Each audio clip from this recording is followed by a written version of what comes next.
And the moral is that the realization of your bliss, your true being, comes when you have put aside the what might be called passing moment with its terror and with its temptations and its statement of requirements of life, that you should live this way.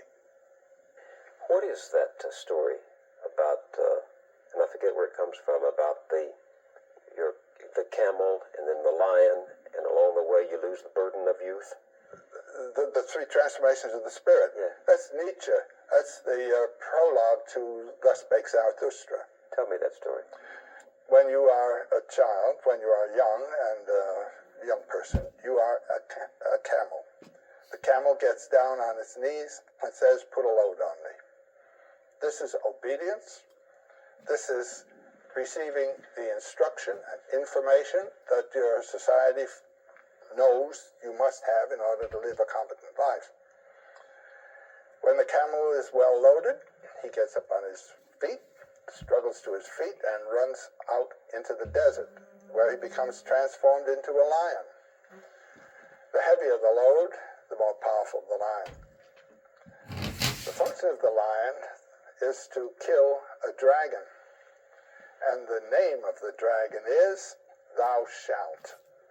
And on every scale of the dragon there is a "Thou shalt" imprinted. Some of it comes from 2,000 years, 4,000 years ago. Some of it comes from yesterday morning's newspaper headline.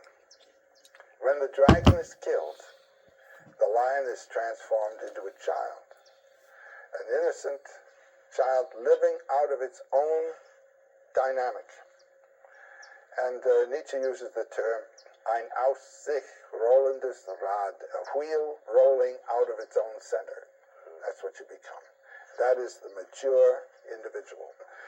The "thou shalt" is a civilizing force. It turns a human animal into a civilized human being. But then the one who is thrown off the "thou shalt" is still a civilized human being. You see, he has been humanized, you might say, by the "thou shalt" system. So his performance now as a child is not simply childlike at all. He has assimilated the culture and thrown it off as a "thou shalt." But this is the way in any artwork. You go to work and study an art. You study the techniques. You study all the rules. And the rules are put upon you by a teacher. Then there comes a time of using the rules, not being used by them.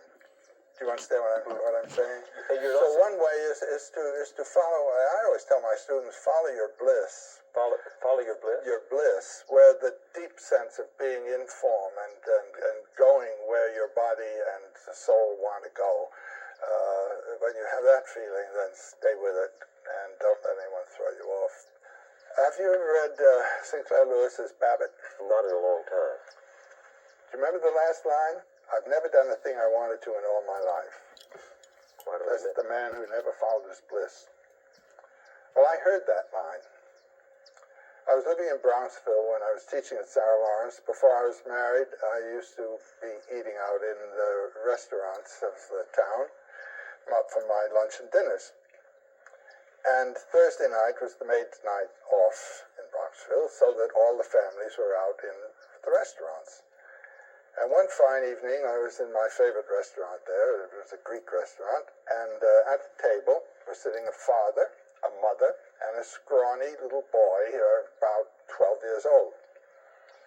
The father says to the boy, drink your tomato juice. And the boy says, "I don't want to." And the father, with a louder voice, says, "Drink your tomato juice." And the mother says, "Don't make him do what he doesn't want to do." The father looks at her and he says, "He can't go through life doing what he wants to do." Said, "If he does only what he wants to do, he'll be dead. Look at me. I've never done a thing I wanted to in all my life." I said, "My God,